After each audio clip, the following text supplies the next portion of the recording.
Casarza Ligure come ha preso questo provvedimento?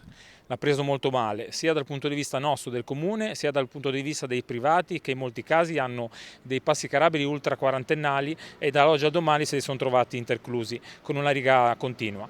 Non è stata data nessuna comunicazione, questo è l'elemento più negativo, perché tra un buon andamento dell'amministrazione e anche una collaborazione tra enti, sebbene ANAS è proprietaria della 523, il coinvolgimento con l'ente territoriale non è doveroso ma è dovuto. Il disagio per chi è? Soprattutto per i privati che oggi devono fare chilometri in alcuni casi per poter accedere dalla parte all'altra della careggiata alla propria abitazione, ma anche per il comune, perché in alcuni casi ci sono state delle scelte discrezionali, sicuramente fatte sulla base del codice ma che capiamo poco, che hanno anche intercluso dei parcheggi pubblici. Competenza soprattutto in un centro abitato, avete capito di chi è? Abbiamo firmato un protocollo d'intesa in passato nella quale si diceva che all'interno del centro abitato la manutenzione ordinaria la doveva fare il comune.